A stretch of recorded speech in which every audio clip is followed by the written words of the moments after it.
Bem, boa tarde a todas e todos. Boa tarde, professor Mauro Della Bandeira, Arco Verde. Eu sou o professor Nelson Matos de Noronha, sou da Universidade Federal do Amazonas, embora hoje eu esteja na cidade de Curitiba, por questões familiares. Então, sou do núcleo do Prof. Filo, de Manaus, da Universidade Federal do Amazonas.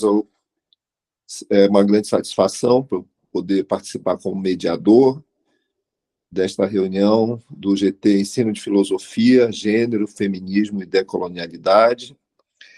Hoje nós vamos ter as seguintes comunicações, não é? Tiago Reis dos Santos, o produto artístico filosófico como forma de resistência. Antônio dos Anjos Pedrosa, com a comunicação e ensino de filosofia no Brasil, o professor como filósofo de sala de aula. Maria Luísa Mirandella Rose, com a comunicação As Filósofas da Antiguidade Clássica, e Leandro de Oliveira Fernandes, com a comunicação Crítica à Influência Cartesiana e Pensamento Civilizatório no campo da educação básica. Penso que são esses, não é, Vinícius?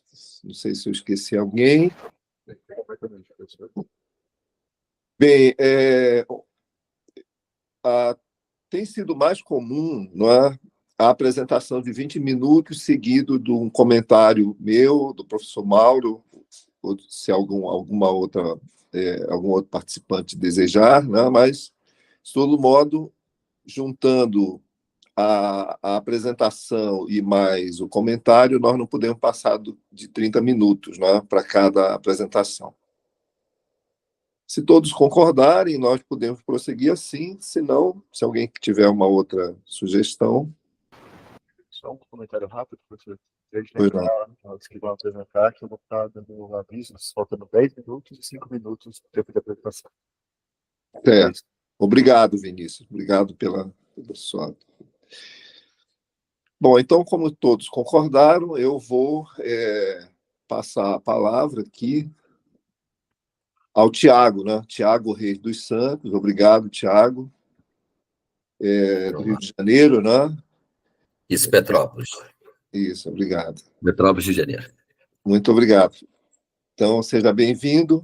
Vai apresentar o trabalho, o produto artístico filosófico como forma de resistência. Então, você está com a palavra. Tá bom, obrigado. Obrigado, Nelson, Mauro, Vinícius, Maria Luísa e Antônio aí pela presença. Eu vou, então, compartilhar aqui. Peraí. Bem, essa é a minha pesquisa, né? O produto artístico filosófico como forma de resistência. Primeiro, eu comecei os slides já pontuando um pouquinho o que eu pretendo falar.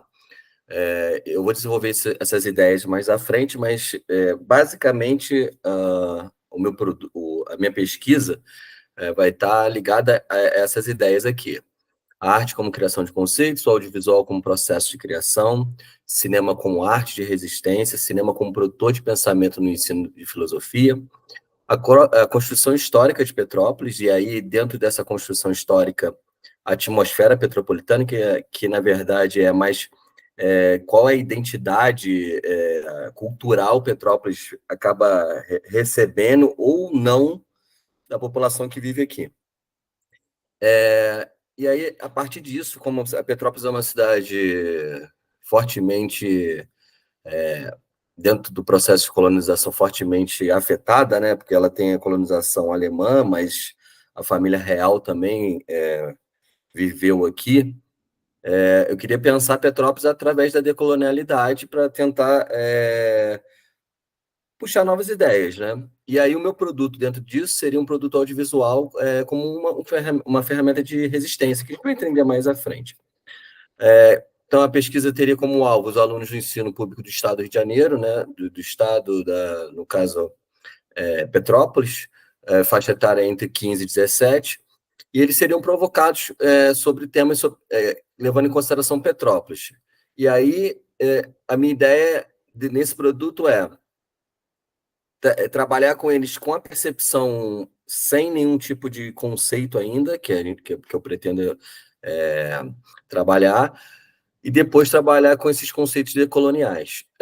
O que eu acho interessante desse grupo é porque, além de, né, lógico, alunos petropolitanos, também tem um número significativo no colégio que eu dou aula, Dom Pedro, que é estadual aqui, né? Tem alguns alunos da região da Baixada Fluminense também. Por que que eu acho significativo? Porque eu quero tentar explorar tanto a visão de quem vive, mas também de quem vem para cá e de alguma forma vive, né? A cidade e como eles enxergam essa cidade. E aí, depois de algumas intervenções, a gente vai ver quais são essas intervenções mais à frente, eles serão provocados a tentar produzir, né, elaborar um produto audiovisual de acordo com esse tema. Aí mais na frente eu explico. Então, o que que eu quero responder com essa pesquisa? O que que acontece quando os alunos da rede pública de Petrópolis problematizam a construção do ser petropolitano através da criação de um produto audiovisual? De um ponto que vai ter como base, né, a minha pesquisa, um dos autores que eu vou trabalhar é Deleuze. E aí, por quê? Porque eu quero trabalhar primeiro a questão da arte e filosofia, pensando na criação, né, que tem um papel importante para ele, fundamental no processo de construção, né, tanto da arte quanto da filosofia. E aí, o que eu quero tentar trabalhar com isso? O pensamento para ele é como uma experimentação da própria criação. Então, a partir dessa experimentação, vão surgir novas visões, né? Novas interpretações, novos pensamentos. E aí, por que eu botei ali o debate? Não é um problema, porque é a partir desse diálogo, né, de percepções, de sentir a própria realidade, que a gente, a partir de diálogos que vamos construir, não que seja uma verdade absoluta, né? Mas algo que problematize a vida dessas pessoas. Além disso, eu também quero trabalhar a questão da utilidade, né? O Serlet, ele fala da utilidade da filosofia. Por quê? A ideia do produto audiovisual está muito ligada a essa questão de que hoje, né, a gente tem um processo acelerado, né, de viver, né?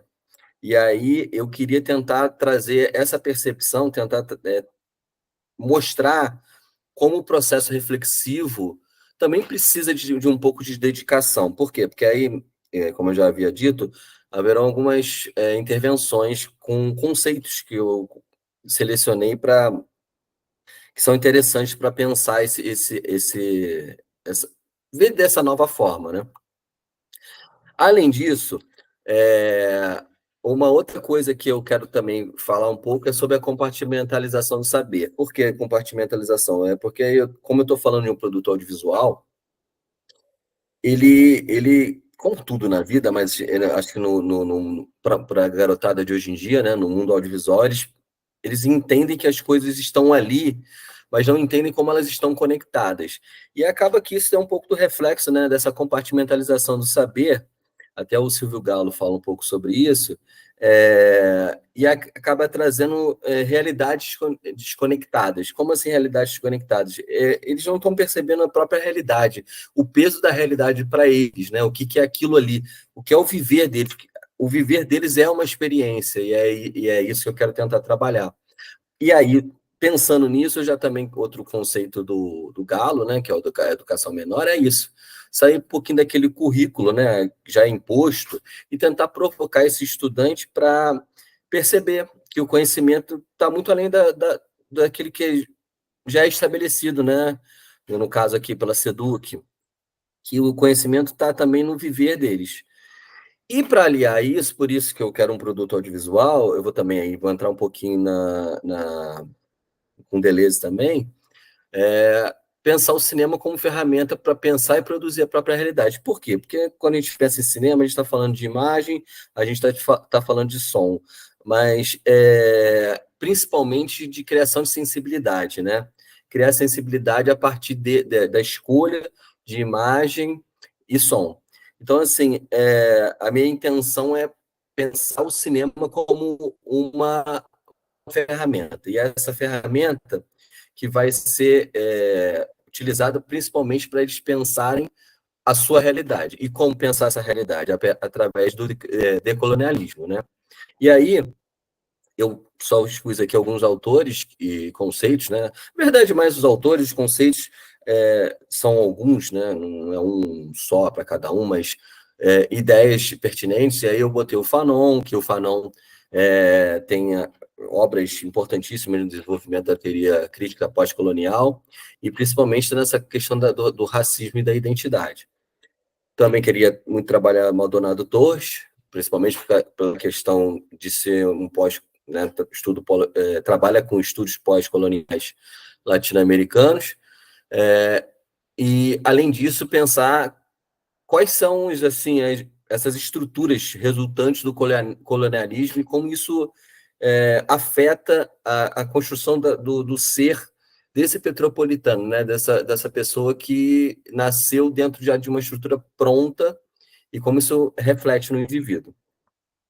E aí, quero também trazer Lélia Gonzalez, pensando principalmente a percepção brasileira, né, no processo, nesse processo colonial, e Kuzikank, né, para trabalhar a questão, porque ela, né, um indígena que tenta, que trabalha com, principalmente destacando as formas de subjetividade e resistência dos indígenas. E o Krenak, que com as suas, pensando, né, principalmente com as suas críticas ao capitalismo, né, de uma forma geral, que é o universo que eles vivem também, mas também ao eurocentrismo, né, na percepção dessa questão do que é civilização, né, do que comporta ser civilizado, e o que isso traz como reflexo para esses estudantes. Então, de uma forma, o que eu fiz aqui no final? Eu fiz um resumo do que eu pretendo aí. Primeira coisa é analisar como a produção de conceitos, né? E aí, essa produção de conceitos, só retornando, tem muito a ver com o que o Deleuze fala, né? Do filósofo.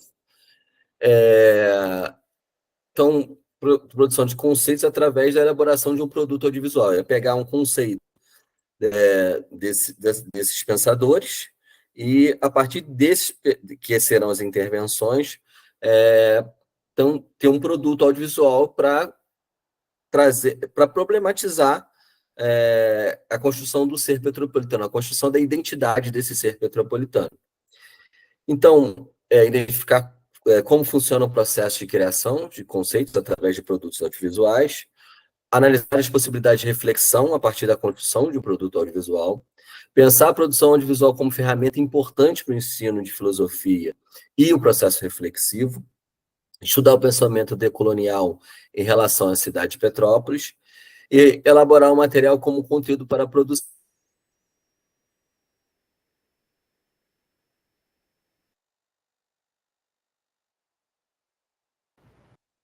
Professor Thiago, a gente perdeu o seu áudio aqui. Escuta a gente?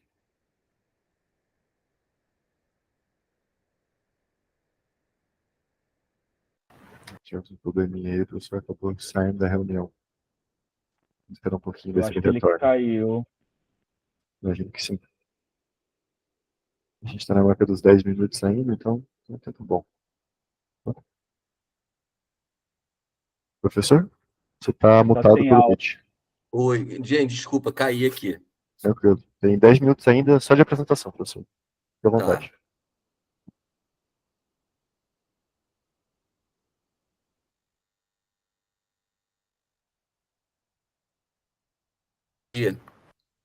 Desse produto audiovisual, ter dois momentos com esses estudantes. O primeiro momento, porque eu trabalho no Dom Pedro tem um ensino médio integrado em produção audiovisual, né, que é o MAV. E a minha intenção é, no primeiro momento, provocar o que eles identificam como o que é Petrópolis para eles, sair na rua com essa turma, para a gente identificar e coletar algumas imagens do que provoca eles esse ser petropolitano. Depois disso, ter essas intervenções, né, essas intervenções com esses autores, para problematizar assim, para mostrar que, né, parece que somos, assim, a questão ontológica e ôntica mesmo, né, assim, de criação, de identificação, e no segundo momento, depois dessas intervenções, produzir mais imagens sobre isso, e aí no final eles produzirem um produto audiovisual, mostrando o que eles sentiram desse processo tanto de produção, né, mas também processo de conhecimento e de identificação da vida que eles têm. Por que eu quero trabalhar bastante isso? Porque a cidade em que eu vivo, eu percebo que boa parte dela não se conecta com a própria cidade. Como assim? Existe aqui a Borne Fest, que é a festa do colono alemão.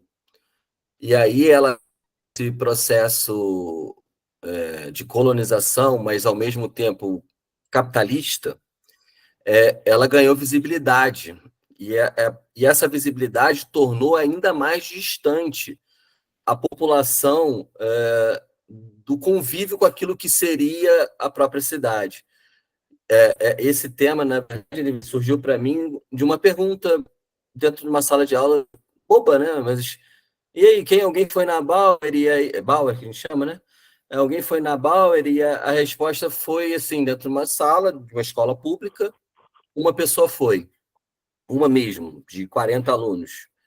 E aí eu comecei a perguntar, mas porque aí a maioria das respostas eram: não me identifico, não sinto parte daquilo ali. É muito caro. E aí, a partir dessa observação, eu comecei a reparar como a população, de uma forma geral, está conectada com essa construção europeia mesmo, né? Não que seja só aqui, mas como se supervaloriza sobrenomes e como se supervaloriza a própria, né, o próprio ser europeu. Meu avô, ele era alemão mesmo. E, assim, perceber que, na verdade, dentro desse processo, acaba ocorrendo um apagamento da história, né? Da identidade dessas outras pessoas que não participam dessa descendência alemã ou portuguesa, no caso ali daqui de Petrópolis. Porque é muito forte a presença né, dos alemães e dos portugueses, por conta da família real. E, além disso, como isso é percebido por outras pessoas. Quem acompanhou, pelo menos, né, dos anos 90 para cá, falando de Petrópolis em novela, já identifica que a imagem que se quer passar de Petrópolis é uma imagem de sossego, paz e tranquilidade, e estou indo para a minha Europa brasileira, né? A minha Europa do Rio de Janeiro, carioca. É mais ou menos isso. Acho que é o suficiente. Tiago, muito obrigado pela sua apresentação. Parabéns. Eu acho que a proposição de uma questão como essa, né, indica aí que há uma inquietação, né, sua, provavelmente com seus alunos também, em relação a isso. E o que a mim me causou assim um pouco de interrogação, né, que eu vou te repassar, é o seguinte: no estado do Amazonas, onde eu moro, vocês sabem, tem a festa de Parintins, né, do boi, né, que é uma festa portuguesa, né, mas que a reação das pessoas em relação a esse problema da decolonialidade não é necessariamente de apagar a tradição portuguesa, mas de mostrar como, né, dentro dessa tradição, foram inseridos elementos africanos, foram inseridos elementos indígenas, né, de tal maneira que, ao longo de uma história, né, da realização dessas festas, você tem várias mudanças. Como é próprio, né, das manifestações culturais, elas não permanecem congeladas no tempo, né, elas se transformam, de acordo com a maneira como a população, como as pessoas vivem a festa. Eu queria saber como é que você lida com isso, assim, se há esse sentimento de que essa festa alemã ela permanece, né, genuinamente alemã, ou se ela já incorporou alguma coisa da população, se a população realmente não se identifica com ela, se há um problema de rejeição, uma inquietação, né, relativa à formação da subjetividade, né, você falou explicitamente que alguns estudantes não se identificam com essa festa, né? Então, o que acontece? A Bauernfest, na verdade, eu vou falar de uma percepção daquilo que, né, do que eu sinto, do que eu vejo. Porque, na verdade, eu sempre vi a Bauer como uma forma, a mesma lógica dos clubes, né, antigamente, de reservar um grupo e esse grupo viver aquilo e não deixar os outros se aproximar. Tanto é que há pouco tempo atrás, 1 ano, 2 anos, tem a rainha, né, da Bauerfest. E era uma morena, bem morena. Não, se eu não me engano, não, morena. Não aceitaram a candidatura. Não é candidatura, mas bem que boicotaram, porque tem um padrão muito branca, em momentos com o olho claro, e isso já me, né?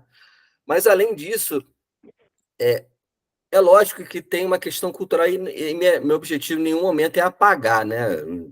Não é apagar, até porque tem um pouco de algumas pessoas ali, né? Dos descendentes dos alemães. Mas, na verdade, é a tentativa de reproduzir uma coisa que, assim, não tem inserção, não tem outros elementos além do alemão. Aí é um ponto. E no segundo ponto até a questão da culinária também é meio que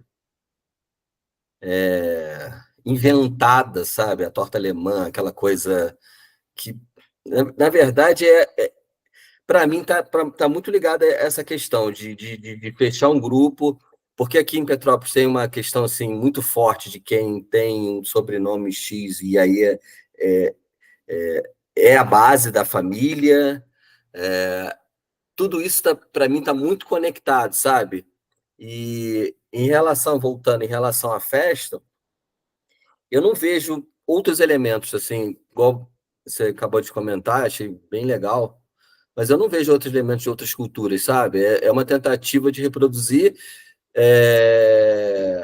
algo que realmente, culturalmente, considero importante, não tô tirando isso, porque parece que também é porque eu fico me fazendo, né, um advogado, mas, na verdade, eu acho que tem, sim, sua importância, mas acaba que, na verdade, essa reprodução cultural lá de trás que de uma certa forma, não agrega a população de uma forma geral, e aí não agrega, primeiro, nos grupos de dança. Hoje em dia, obviamente, alguns grupos já começam a trabalhar, né, com uma variação maior de pessoas, mas até bem pouco tempo atrás, aí eu boto aí na minha adolescência, era muito incomum aceitar esse tipo, né, pessoas diferentes desse tipo de padrão que eles estabeleciam.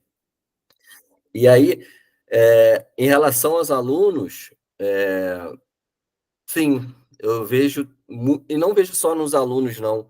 Eu sei que tem um pouco da questão, como eu falei, né, do capitalismo em si, mas eu vejo também, além da questão financeira, que virou um evento, né? Lógico que vai ser um lugar para promover também lucros, mas eu vejo ainda mais um distanciamento dessa questão cultural, dessa questão que realmente importa ali da festa. Mas a festa, na verdade, é um exemplo, né, dentro de um cenário maior de validação de comportamentos. Petrópolis, infelizmente, tem um grupo, lógico, né, não é todo mundo, mas tem um grupo, inclusive politizando, mas na última eleição aqui, um candidato que não me agrada muito em questão de posturas assim racistas, né, homofóbicas, ganhou. Então, assim, eu percebo que existe uma relação muito aí conectada das coisas, entende? Eu te respondi? Acho que sim. Certo, muito obrigado. Acho que é interessante, sim. Mas eu vou passar a palavra para o professor Mauro. Desejar fazer os comentários, professor, por favor. Obrigado, boa tarde a todos, todas. Eu gostei bastante da sua proposta. Pelo encaminhamento que você conduziu, acho que é uma pesquisa que está se iniciando, né? Desculpa. É uma pesquisa em começo, né? Está se iniciando essa pesquisa, né?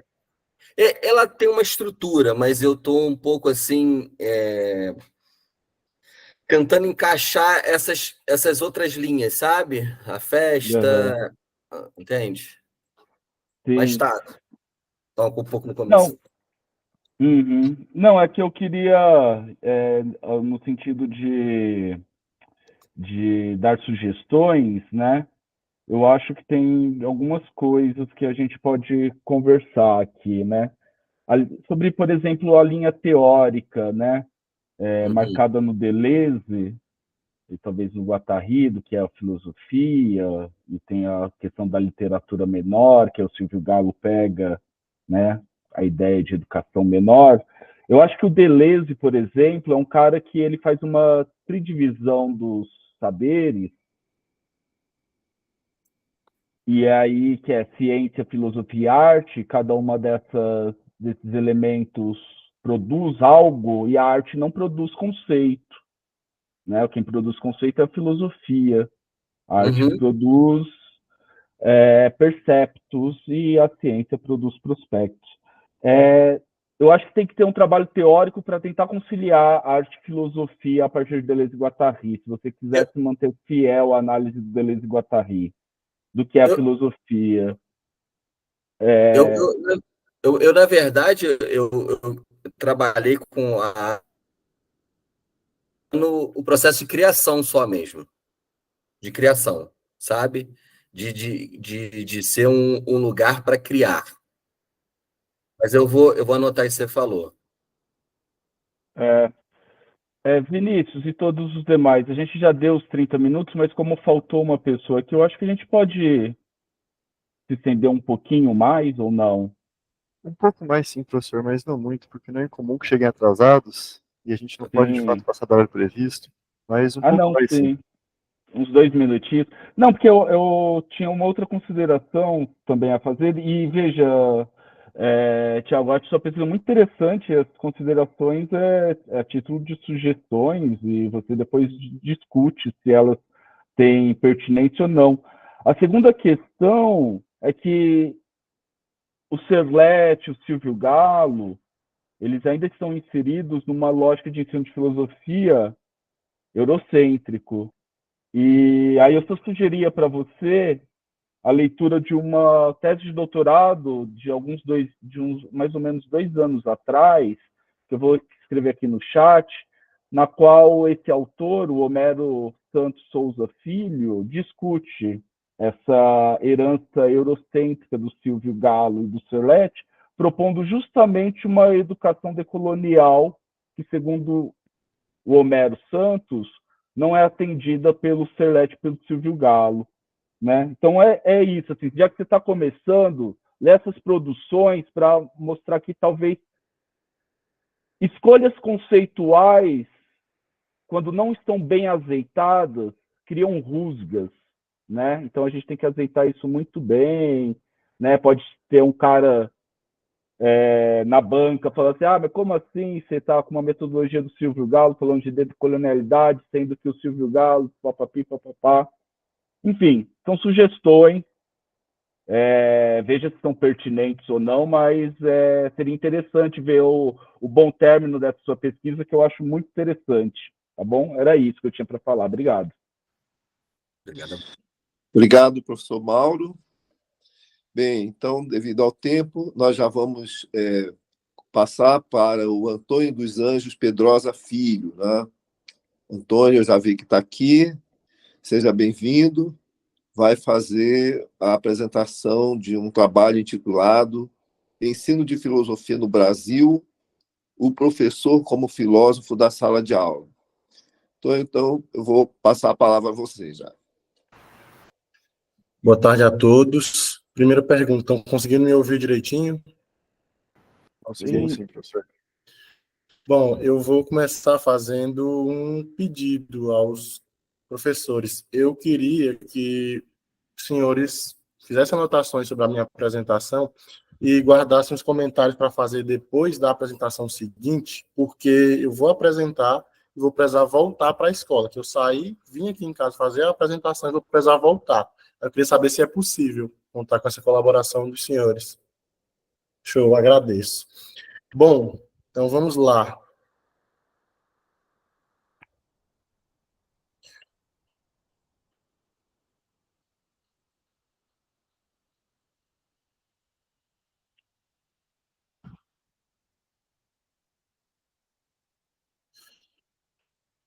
Me respondam com o microfone, por gentileza. Estão conseguindo visualizar a apresentação? Ainda não. Por enquanto, ainda não.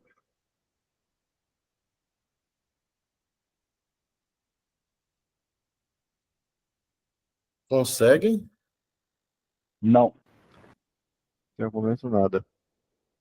Só um momento, vou tentar uma outra forma, então.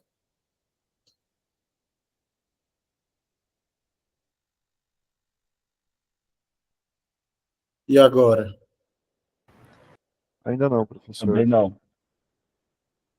Agora sim. Agora sim. Deu certo, né? Puder, Obrigado. por gentileza, fazer o teste para ver se a gente está acompanhando a passagem? Vou colocar no segundo slide rapidamente. Passei. Conseguiram visualizar? Conseguimos sim, professor. A palavra é sua. Muito obrigado. Eu que agradeço. Bom, eu vou começar só dando uma pincelada na minha trajetória para poder chegar ao trabalho em si. Bom, geograficamente falando, eu não tenho aí uma aventura, digamos assim, tão grande quanto o professor que citou no início, que é de Manaus e está em Curitiba. Mas tenho aí algumas peregrinações geográficas. Eu sou do Piauí, me formei em filosofia lá. Hoje estou professor da rede estadual do Ceará e sou aluno do Prof. Filo do polo ali de Petrolina, do IF Sertão Petrolina Zona Rural. Bom, o título dessa apresentação é o Ensino de Filosofia no Brasil, o professor como filósofo da sala de aula, e aí eu vou logo de início demonstrar que o objetivo é que esse título faça parte da minha tese, que vai ser desenvolvida ao longo do mestrado. Minha tese vai tratar um pouco sobre formação de intelectuais orgânicos na educação básica, a partir do pensamento do Gramsci. Para isso, mesmo sendo uma tese que é focada na formação do estudante, que vai ser o intelectual orgânico, eu entendo que é importante a gente falar um pouquinho também de quem vai preparar esse estudante, que no caso é o professor de filosofia. E essa tese vai se dar também a partir de uma pergunta que a gente costuma escutar na sala de aula enquanto professor de filosofia, que é aquela pergunta do professor: atualmente não existem filósofos? Porque a gente fala muito sobre os clássicos, mas sempre dos clássicos da antiguidade, fala-se pouco dos filósofos de atualmente. E também o estudante não consegue visualizar nós, professores de filosofia, como se a gente fosse de fato filósofo. Os filósofos são sempre aqueles que estão ali distantes, digamos assim. É sempre alguém que tem um reconhecido trabalho ou uma teoria ali defendida, aprovada e aceita. Nós, enquanto professores de filosofia, precisamos nos enxergar e fazer com que o estudante também nos enxergue enquanto um filósofo. E aí a problematização é: o professor de filosofia é também um filósofo? o que deve ser feito para que, no contexto da filosofia, o professor se enxergue como um professor filósofo, ou seja, para que o professor se enxergue como o professor que ele é, mas também como um filósofo que ele também é no exercício dessa função. E aí, como o ensino de filosofia no Brasil pode contribuir ou atrapalhar a visão do professor de filosofia enquanto esse filósofo que ele é. E aí, os objetivos. O primeiro é destacar a ideia de que o professor de filosofia é também um filósofo, como eu venho falando até aqui. Muitas vezes, a gente, enquanto professor de filosofia, não se enxerga enquanto um filósofo no exercício dessa função, e também os nossos estudantes não costumam nos enxergar dessa maneira. Para isso, a gente tem que analisar alguns fatores que contribuem ou atrapalham nessa forma com que o professor se enxerga. A começar pela própria história do ensino de filosofia no Brasil.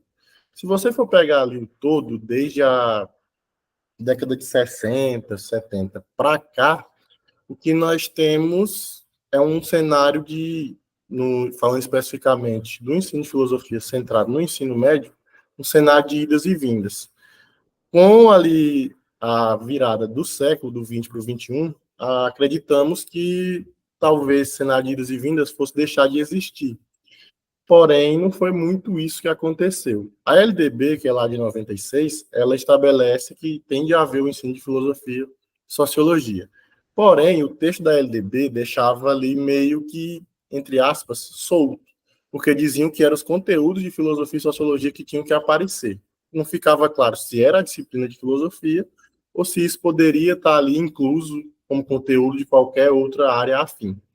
Depois, nós vamos ter ali um parecer do Conselho Nacional de Educação, ali entre os anos de 2006 e 2007, que vai estabelecer o ensino de filosofia como obrigatório, só que aí depois veio a reforma do ensino médio de 2017 e perdeu-se a obrigatoriedade de novo. Recentemente, tivemos a reforma da reforma, que trouxe novamente a obrigatoriedade.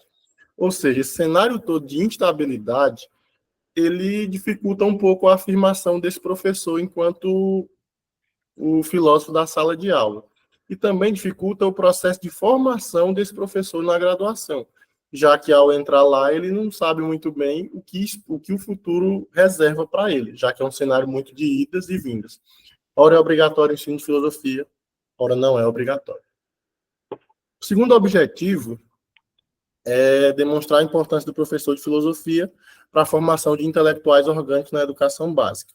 Aqui casa com o que eu disse que é a minha tese central, que é a formação dos intelectuais orgânicos na educação básica, contando com essa contribuição do professor de filosofia, que também é um filósofo, que já é uma forma de se enxergar como um intelectual, e tem que contribuir para que o estudante também se enxergue de maneira orgânica como um intelectual em formação, ou para buscar uma formação ideológica de uma nova hegemonia, ou até mesmo para trabalhar com a manutenção da hegemonia já existente.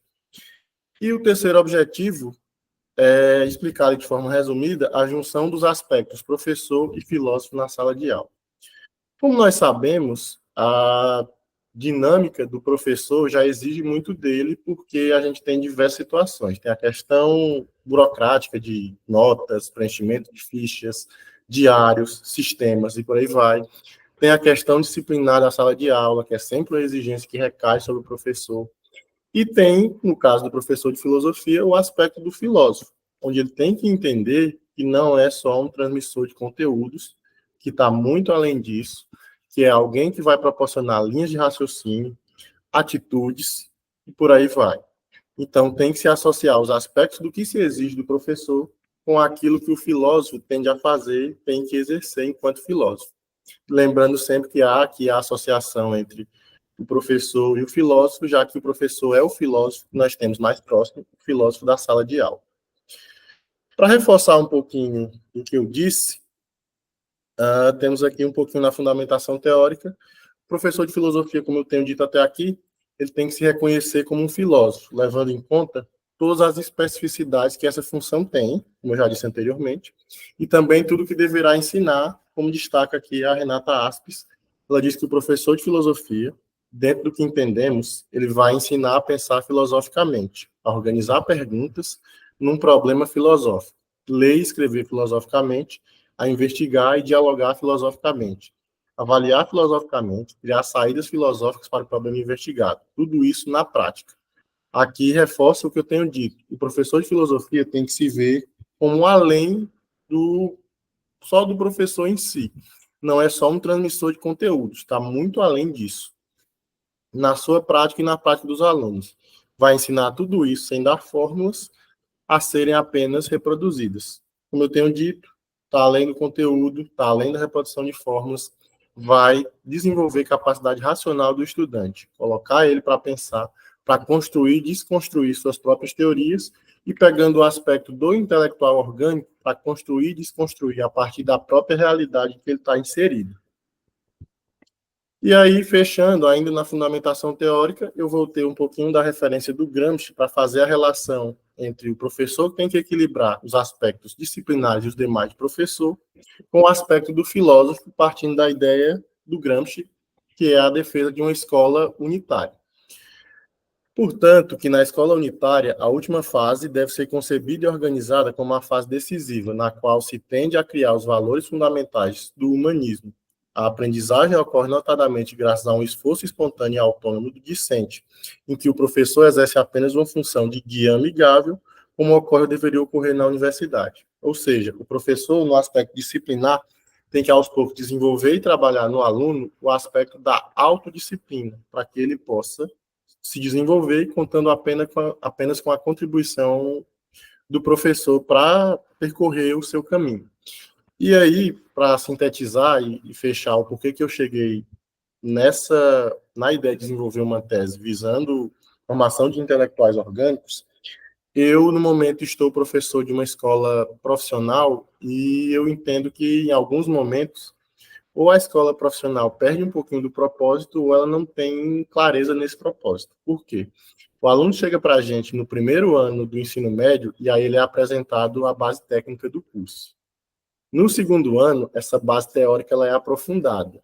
No terceiro, o menino vai para o campo de estágio para que ele possa ter a vivência profissional prática. Porém, no terceiro ano, além de preparar ele para o estágio, troca-se uma chave que é se preparar ele também para avaliações externas para conseguir uma vaga nas universidades, por exemplo. E aí há um choque entre formação de um profissional ou formação de um futuro universitário.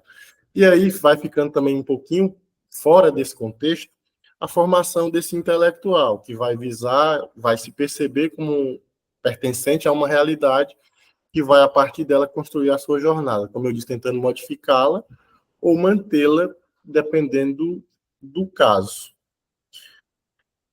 Bom, era basicamente essa a minha apresentação, ficou um pouquinho sucinta, eu sei, mas é um trabalho que ainda está no começo, bem no comecinho da construção dele.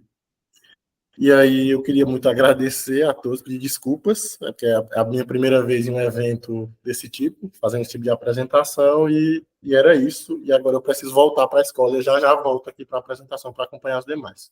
Obrigado. Tá bom. Antônio, só um segundinho. Seriam Oi. 10 minutos de debate, porque a gente vai ter mais meia hora só, salvo engano, porque só mais uma pessoa vai apresentar. Então dá tempo de você ir e voltar? Dá, porque eu preciso ir. Eu me sinto nesse aspecto abençoado, que eu moro na frente da escola. Só precisei vir aqui porque a internet de casa é melhor do que a da escola. Aí eu vim, é só eu desligar aqui, fechar e entrar no prédio. Dá tempo sim. Fechou, então. Até daqui a pouco.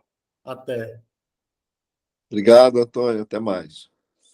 Bem, então, agora nós vamos convidar Maria Luísa Mirandella Rose, que vai fazer uma apresentação sobre o trabalho As Filósofas da Antiguidade Clássica.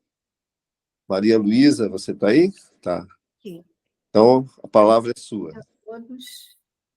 Meu nome é Maria Luísa, eu sou mestranda da Universidade Federal do Estado do Rio de Janeiro, da Unirio, e a minha professora orientadora é a professora Valéria Wilk. Eu estou falando isso porque ontem, quando eu assisti de um colega, perguntaram sobre o orientador.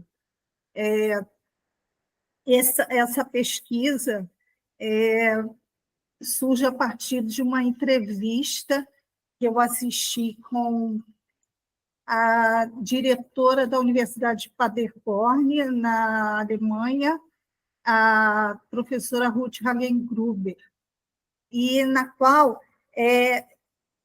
ela fala da fundação, da criação de um centro de história de mulheres filósofas e cientistas em Paderborn.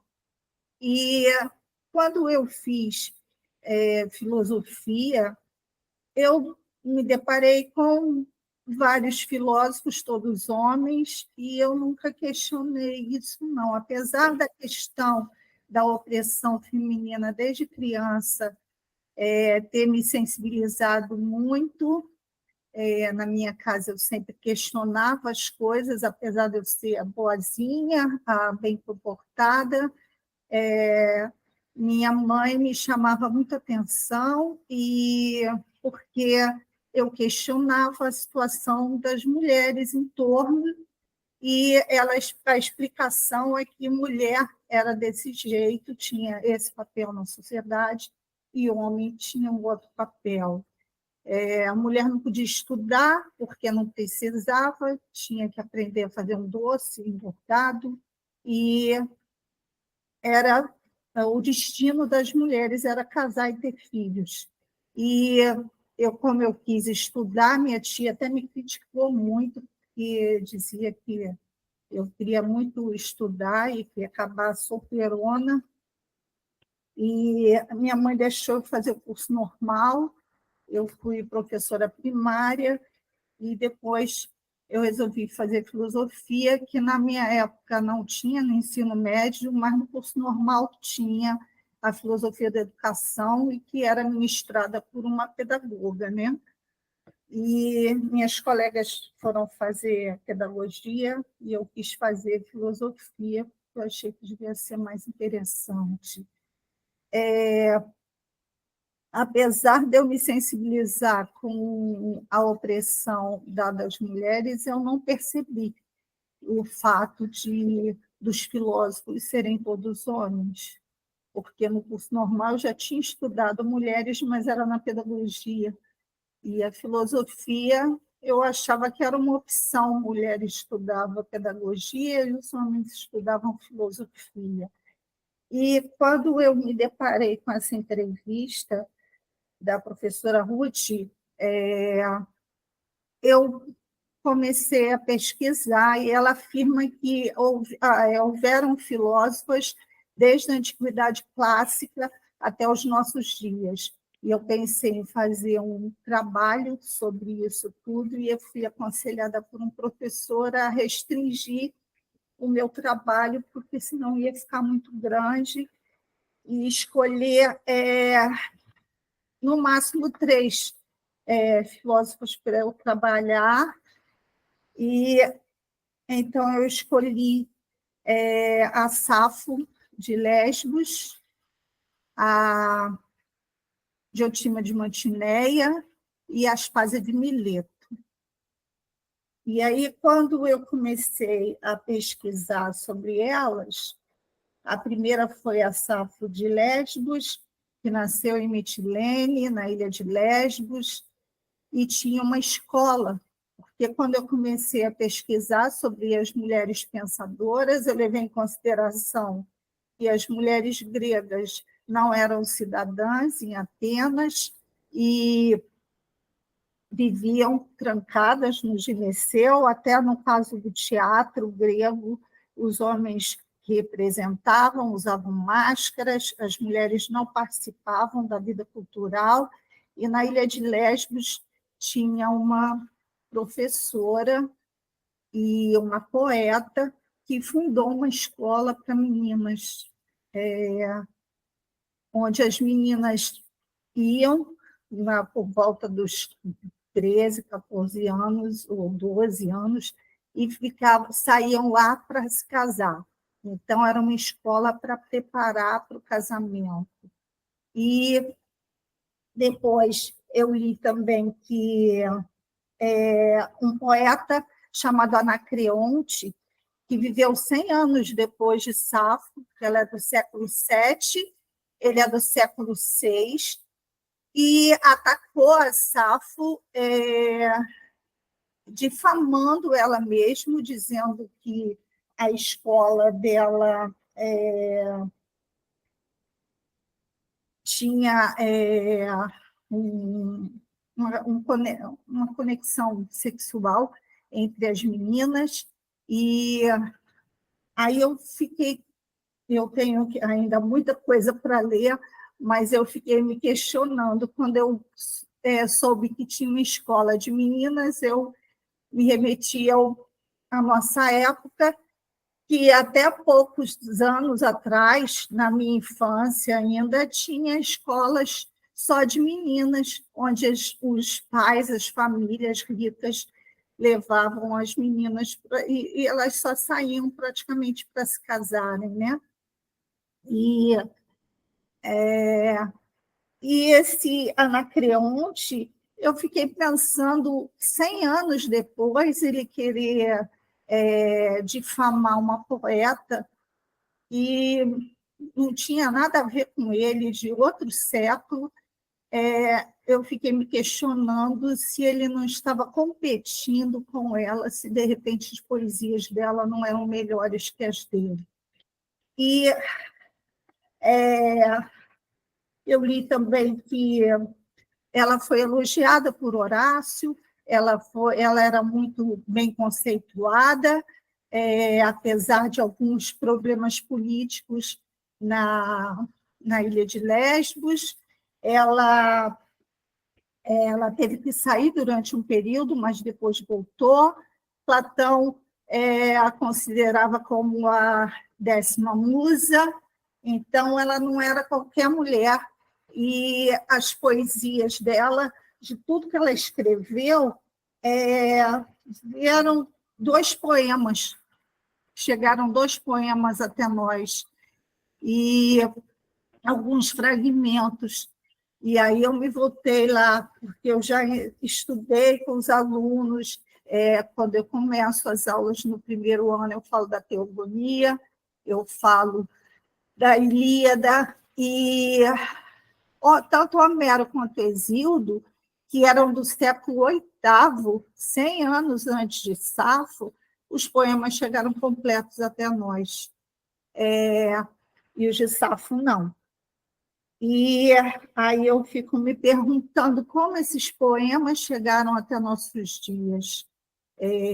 Para um poema do século VII a.C. chegar até nós, do século VIII a.C., eles passaram pela Idade Média, pelos padres copistas, e esses padres eram misóginos, a mulher, a não ser as freiras, as mulheres casadas, elas eram discriminadas. Se alguma mulher era muito inteligente, se destacava na sociedade, ela era chamada de bruxa. Milhares foram queimadas vivas. Esses padres compilariam ou traduziriam ou preservariam poemas de uma mulher que viveu pagã na ilha de Lesbos, e ainda tinha essa conotação pejorativa, no caso, discriminatória, dizendo que ela tinha envolvimento com as alunas. Esses poemas chegaram até a Idade Média e não foram traduzidos, foram queimados, foram descartados, ou eles não chegaram, porque os de Homero chegaram. E, bom, eu vi também que havia críticas porque as meninas que iam para a escola de Safo, elas adoravam a professora, elas não queriam sair da escola. E aí eu me pergunto, como uma menina que deve ser obrigada a ficar no gineceu só fazendo serviços domésticos, não podendo se dedicar à leitura, às coisas que ela gosta, e, de repente, vai para uma escola onde ela tem liberdade para estudar, para produzir, ela vai querer voltar para aquela vida anterior e casar com um homem que muitas vezes é escolhido pela família, que não tem nenhuma afinidade com ela. Na minha opinião, lógico que as meninas iam preferir ficar na escola. E aí eu tenho que pesquisar ainda muita coisa sobre isso. E a segunda mulher que eu escolhi para pesquisar foi Diotima de Mantineia, que é a personagem, muitas pessoas dizem que ela é apenas uma personagem de Platão, onde Sócrates diz que conheceu porque ela era sacerdotisa e foi até Atenas por causa de uma peste, e ela foi fazer uma oração, uns ritos para afastar a peste da cidade, e foi ela que ensinou sobre o amor a Sócrates, ele cita no banquete. Algumas pessoas acham que ela não existiu, e eu ainda estou pesquisando a respeito. E a terceira mulher é Aspásia de Mileto, que era chamada, era considerada metaira. Ela teve um relacionamento com Péricles. Péricles governou Atenas durante praticamente 40 anos, era a pessoa mais importante da cidade. Ela era uma estrangeira, apesar de grega, e ela veio de Mileto, e as notícias que eu soube sobre ela, no livro de Platão, que é o Menexeno, e em outros livros que eu li, que falam que ela era uma grande oradora, uma pessoa que escreveu sobre economia doméstica, que orientava casais e que tinha a lei de Bela, era uma inteligência brilhante, e Péricles se apaixonou por ela, se separou da primeira esposa e foi viver com Aspásia, tiveram um filho, e mais tarde esse Péricles morre de peste, né? Mas antes disso ele é atacado pelos inimigos. O que eu guardei bem foi Aristófanes, que acusa Aspásia de não crer nos deuses. Ela vai a julgamento e Péricles a defende, e ele chega a chorar durante o julgamento, e ela é absolvida. Platão diz que um discurso fúnebre pronunciado por Péricles é de autoria de Aspásia, e aí eu me lembrei de um outro texto que eu li do Humberto Eco, que questiona se muitos homens não se apropriaram da produção intelectual dessas mulheres, já que elas não tinham voz em Atenas. Eu notei que, durante as minhas aulas de filosofia, a maioria dos alunos são meninas, tá? E elas estão mais agressivas nos tempos para cá e não se interessam pelas aulas de filosofia, porém, quando eu cito alguma mulher, eu percebo que elas param para escutar. Dessas mulheres desconhecidas, que nem eu conhecia, tá? E aí elas querem escutar, elas querem estudar. Ao contrário de mulheres contemporâneas, que eu uma vez já citei a Lei Maria da Penha, e uma aluna foi muito agressiva com a Maria da Penha, dizendo que ela gostava de se vitimizar, e eu acho que alguns discursos já estão prontos, aprendidos em outros lugares, que não a escola, e no caso dessas filósofas, como elas são desconhecidas e não tem nada contra elas, elas se interessam em estudar. O que eu pretendo, meu trabalho, meu produto final desses questionamentos tentar fazer com que essas mulheres, entre outras, que se destacaram na antiguidade e durante a Idade Média, a Idade Moderna, no meu caso, eu escolhi a Idade Antiga, constem nos livros escolares, que tenham alguma apostila ou algum fascículo ou livro onde deem destaque a essas mulheres, porque as mulheres têm o mesmo cérebro do homem, ao contrário do que eu li há muitos anos, de Durkheim, que dizia que o homem era mais inteligente porque o cérebro do homem era maior. Não é por aí. Eu acho que existiram mulheres pensantes, existiram mulheres inteligentes, sim, e as mulheres têm que acreditar na capacidade intelectual delas e não achar que elas são inferiores aos homens. Eu estou meio nervosa aí. O que eu ia falar é isso. A gente tem que valorizar as mulheres como seres humanos, né?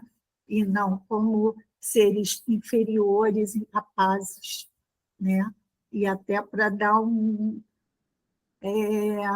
incentivo a essas meninas que não acreditam nelas mesmas e que muitas vezes estão só esperando um casamento, sim, né? Muitas engravidam antes e acham que não precisam estudar, não precisam ter sonhos, porque não vão chegar a lugar nenhum. É difícil, sim, eu acho que a nossa sociedade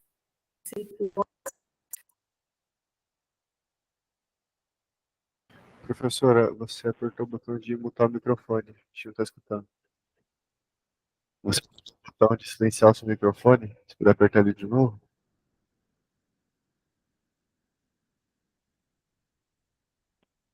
A gente não está escutando o seu áudio, professora. Tem um botão ali na parte de baixo da tela para reativar o microfone. Se puder apertar ele. sim. Aí, perfeito, estamos escutando. Eu acho que a nossa sociedade, apesar de toda a evolução, de hoje em dia a gente ter existir mulheres excepcionais, ainda são misóginas. Eu estudei, eu me formei em 86, faz muito tempo, mas eu lembro que eu nunca ouvi falar de filósofa nenhuma, as poucas foram citadas, né?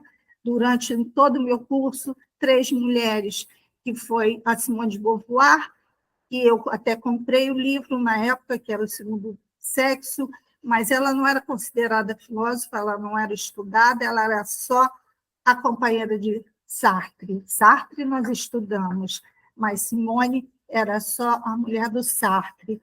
E Hannah Arendt, que eu ouvi falar, mas não me interessei, e só ouvi dizer que ela foi aluna de Heidegger e teve um relacionamento com ele.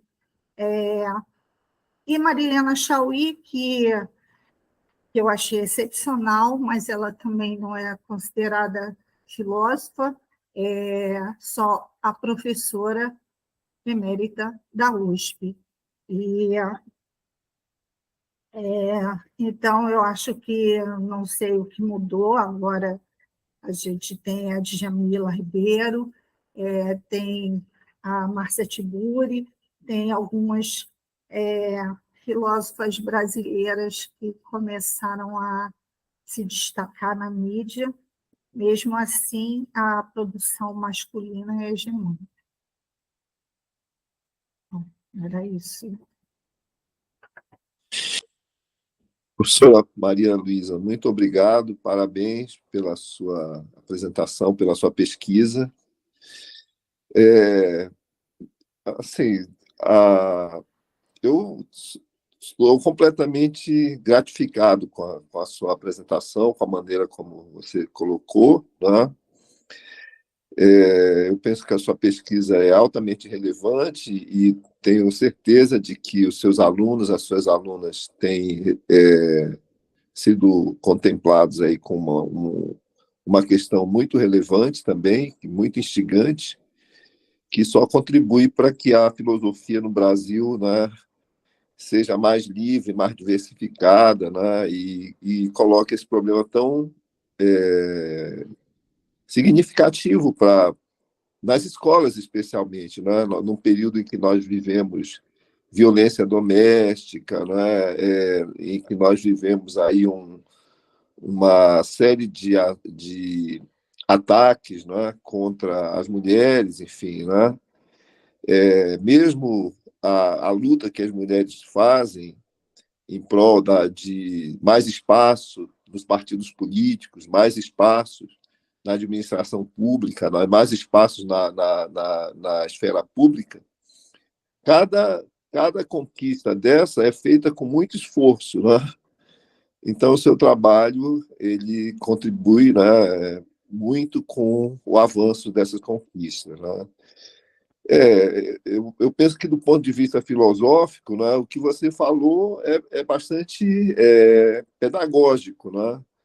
Eu penso até que é difícil assim, fazer algum tipo de reparo, algum tipo de consideração crítica, porque eu, particularmente, aprendo muito mais do que posso fazer alguma sugestão. Então, eu agradeço, né, e me sinto gratificado aí pela sua apresentação.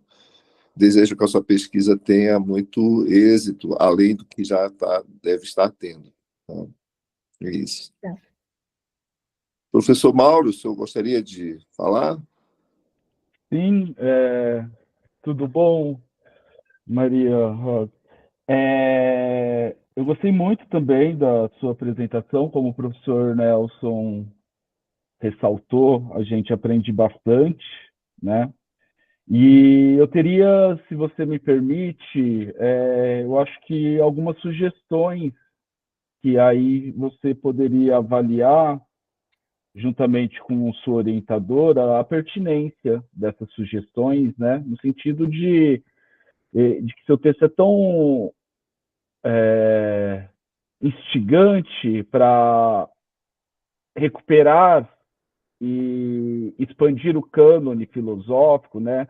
Como você mesmo disse, né? Um cânone filosófico que silenciou e não abarca a produção de mulheres e filósofas, né?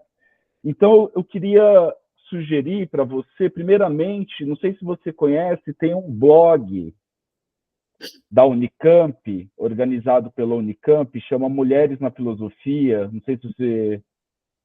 É um blog muito interessante, com várias pesquisadoras, né? Eu coloquei aí no chat esse blog. São várias pesquisadoras que escrevem verbetes sobre as filósofas, desde a antiguidade até a contemporaneidade. Eu acho que as 3 filósofas que você estuda estão lá, com verbetes críticos, com uma bibliografia crítica que pode fundamentar a pesquisa, né? A segunda sugestão que eu teria para lhe dar é um artigo de uma professora da Federal do Rio de Janeiro, que é a Carolina Araújo, que eu coloquei aqui no chat também. A Carolina Araújo, ela tem esse texto que chama 14 anos de desigualdade, no qual ela vai mostrando que na carreira acadêmica, bom, concordando com Charles Mills é um teórico decolonial, um filósofo estadunidense que escreveu um livro chamado Contrato Racial, e o Charles Mills fala que a filosofia é a mais branca e a mais masculina das ciências humanas. E aí a Carolina Araújo pega isso e mostra como que a filosofia se constitui academicamente como a mais masculina das ciências humanas. Então ela vai acompanhar durante 14 anos a trajetória acadêmica de graduandos até professoras no ensino superior, e vai mostrando como que a desigualdade vai aumentando. A graduação tem um certo nível de desigualdade. Quando se torna professor titular ou professora titular, o último grau, o último estágio da carreira acadêmica, quer dizer, o estágio mais prestigioso da carreira acadêmica, a desigualdade aumenta. O nível de homens que ascendem a essa posição é maior do que o nível de mulheres que ascendem a essa posição, isso no âmbito da filosofia, né? Então, acho que, sei lá, acho que esses estudos fundamentam ou são diagnósticos desse problema, desse silenciamento. Então, é interessante fazer um levantamento, por exemplo, em materiais didáticos, como você disse, né? Nunca ouviu falar sobre filósofos durante os seus cursos de graduação. Sim. Isso não é à toa, né? Não é por acaso que isso acontece, né? Se você pegar os livros mais premiados hoje em dia, eu posso citar vários, de Silvio Galo, né? Filosofia, uma experiência do pensamento, ou mesmo o livro de um grande amigo meu, que é o Vinícius de Figueiredo, né? Temas e problemas na filosofia, o nível de citação de mulheres comparado ao de homens é inferior a 2%. Quer dizer, de cada 100 autores citados, apenas 2 são mulheres, 98 são homens, em livros atuais de filosofia. Tu imagina antes, né? Enfim, produções mais antigas. Então, acho que esse levantamento, essa expansão do cânone é fundamental, porque e é fundamental por duas coisas. Primeiro, pelo interesse que você mostrou que as alunas demonstram em sala de aula quando se coloca esse problema de gênero na filosofia, elas se mostram interessadas. Apesar de doutrinadas para não desacreditarem outras mulheres. Se mostram interessadíssimas. Quer dizer, essas questões interessam mesmo, porque enfim, a gente pode discutir isso daqui a pouco, mas, enfim, isso é das formas de fazer com que mais mulheres entrem na filosofia, ou uma das formas de interditar com que mais mulheres adentrem a filosofia. Quer dizer, ela abre um material didático e não vê nenhuma filósofa, logo ela não vai se reconhecer. Né? Porque cargas d'água ela vai querer fazer filosofia, ora bola, se a representação da filosofia é só masculina. Né? Mas uma coisa que perpassou todas as falas de vocês, né? Perpassou as 3 falas que a gente viu aqui, do Antônio e de mais das 3 pessoas aqui. Quer dizer, hoje as cotas significou uma revolução científica no país, né? Em todos os âmbitos disciplinares. Quer dizer, corpos distintos fazem ciência distinta. Quando a gente tem mulheres adentrando na academia, negros adentrando a academia, indígenas, quilombolas, né, transexuais adentrando a academia, isso ressignifica o objeto de conhecimento científico. Né? Isso é muito interessante. Né? Isso coloca uma pauta nova na filosofia. Né? Não à toa a gente está discutindo nessa mesa essas questões. Feminismo, decolonialidade, né? Eu acho muito importante, então, nesse momento atual, a gente se debater com isso. Né? E eu tenho, mais uma vez, a agradecer. Obrigado pela sua fala. Você falou da branquitude, eu me lembrei que, durante as pesquisas, eu ouvi falar também que as mulheres na Grécia Antiga, em Atenas, elas eram valorizadas pela branquitude. Quanto mais brancas, mais valorizadas elas eram. Por quê? Porque as muito brancas eram as que não tomavam sol, as que ficavam trancadas no gineceu, então eram as melhores mulheres. E eu me lembrei que, durante a universidade, lá no IFIX, eu lembro de uma palestra com um professor da escola positivista, e ele dizia que a mulher nasceu para o lar e a mulher ia ter o privilégio de criar os homens que iam governar o país.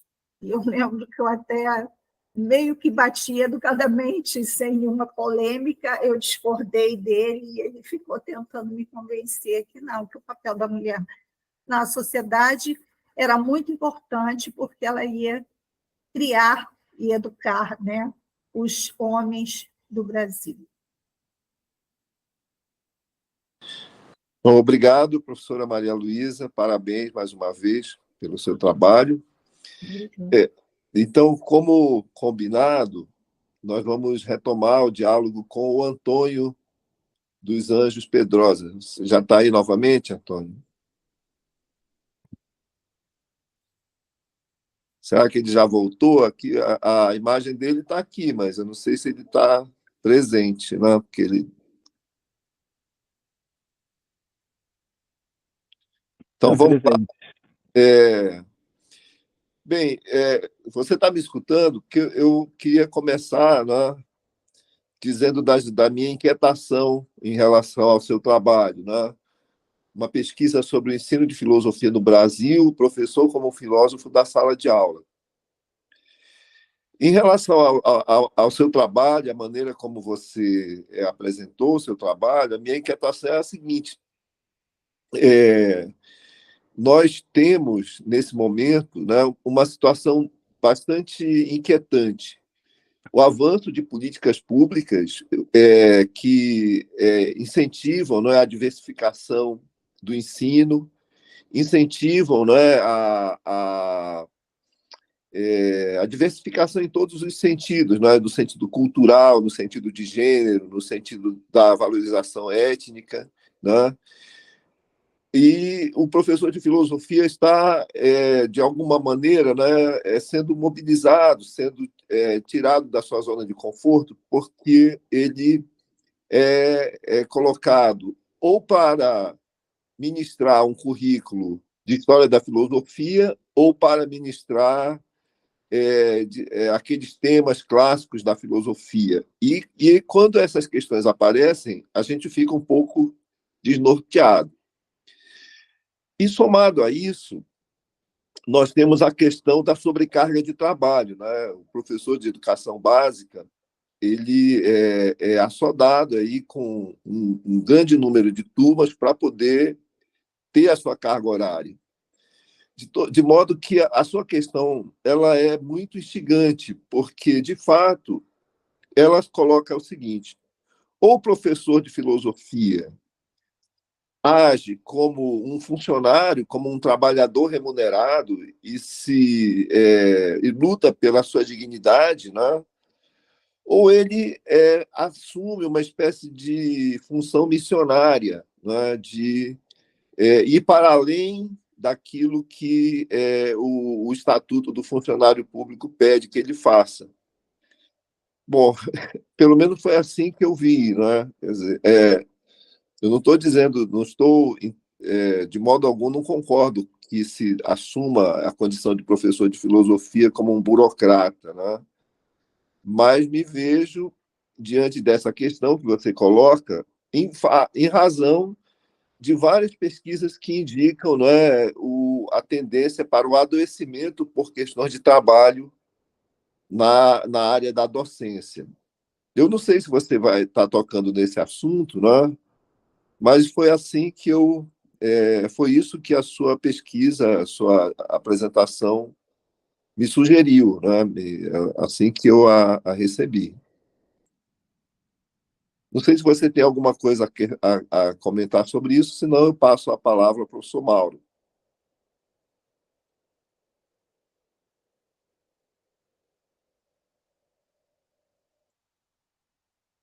Antônio?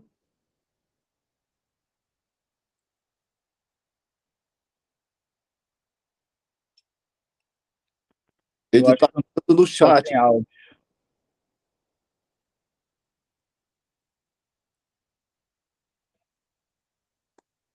O Antônio disse no chat que é exatamente esse ponto, o achar o caminho do equilíbrio. Ele está sem áudio. Uhum. Bom, professor Mauro, então, se o senhor desejar comentar também, por favor. Obrigado, professor Nelson. Tenho também uma consideração Veja, são sugestões minhas, né, que as falas de todos vocês me fizeram pensar, né? Evidentemente, eu não tenho um papel de conduzi-los a essas sugestões, né? Vocês vão discutir isso, refletir isso com os professores e professoras orientadores, orientadoras de vocês, né? E as 3 pesquisas estão no começo, né? Então tem muito chão pela frente, né? Acho que com todo esse chão pela frente a gente pode então se desencaminhar um pouco para possíveis outras leituras, né? Que eu acho interessante no trabalho formativo. O Antônio nos trouxe então essa questão, né, esse histórico da história do ensino de filosofia no Brasil, a importância do professor de filosofia no Brasil e a relação entre professor e filósofo, né, Antônio? Isso me fez pensar, sabe, Antônio, em 2 autores que foram citados aqui pelo Tiago, né, no Serletti e no Silvio Galo, né? O Serletti e o Silvio Galo falam, estão dizendo ali, né? Que o professor de filosofia é um filósofo. E a primeira coisa que a gente tem que decidir, e é uma decisão intelectual, epistemológica, é qual filosofia a gente vai, em qual guarda-chuva filosófico a gente vai se guardar para ensinar filosofia, vamos dizer assim. A gente tem que adotar uma perspectiva. A gente não pode, é impossível adotar todas. A gente tem que assumir uma perspectiva. Então, o Silvio Galo vai assumir a perspectiva do Deleuze, do Guattari, o Serletti vai assumir a perspectiva do Alain Badiou, e você está assumindo a perspectiva do Gramsci. Eu acho que, então, um trabalho para conciliar professor e filosofia é fazer uma discussão sobre as escolhas filosóficas que embasam o nosso fazer pedagógico. Porque não dá para ser neutro em filosofia, né? O mito da neutralidade, o mito da objetividade, o mito da universalidade. Quer dizer, a gente fala a partir de um lugar, atravessado por marcadores sociais de gênero, raça, classe social, né? Tem uma bibliografia enorme sobre isso. Então, eu acho que a tentativa de você vincular filosofia e o ensino é você ter bem claro isso. Qual é a sua concepção de filosofia, né? E qual filosofia subjaz o seu fazer. Isso não quer dizer que o seu ensino vai ser doutrinário, não. Vai assumir um ponto de vista falando que é um ponto de vista, né? Assumindo essa parcialidade do saber. Então, qual que é a definição de filosofia do Silvio Galo? É a criação de conceitos. Filosofia é, por excelência, a criação de conceitos. Qual é a definição de filosofia para o Alejandro Serletti? A filosofia é uma repetição criativa, que ele pega do Badiou. Então, acho que começar a falar a importância do professor de filosofia é definir o que é filosofia. O que é filosofia para você? Talvez o Gramsci te ajude nisso, porque aí a perspectiva que você vai adotar é a perspectiva do Gramsci. Enfim, são as considerações que eu tinha, essa sugestão, né, para você amarrar filosofia e ensino a partir dessa perspectiva do Serletti e do Silvio Galo. Não reproduzindo Serletti e Silvio Galo, mas inspirados em Serletti e Silvio Galo, responder para você mesmo qual é a sua concepção de filosofia e qual perspectiva de filosofia subjaz o seu trabalho, né? Eu acho que é um pouco isso que eu queria dizer. Aí você considera depois se isso faz sentido, se não faz, enfim. Fique à vontade, tá bom? Mas parabéns pela pesquisa e como uma primeira apresentação quero dizer que você arrasou, como todos os demais. As 3 apresentações foram excelentes. Obrigado.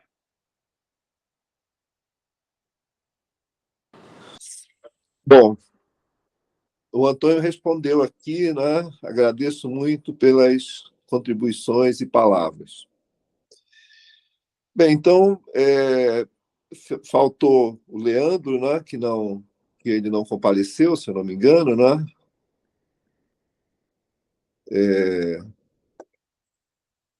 Então, se não houver outros comentários, né, nós vamos encerrar por aqui. Eu quero agradecer ao Mauro, ao Tiago, à Maria Luísa, ao Antônio, né, e a todos os que estiveram presentes aqui, né, também ao Vinícius e o professor Mauro. Foi um prazer participar dessa sessão de hoje. Desejo a todos aí sucesso nas suas pesquisas. Espero que a gente possa se encontrar numa outra ocasião. Um abraço, Nelson. Um prazer.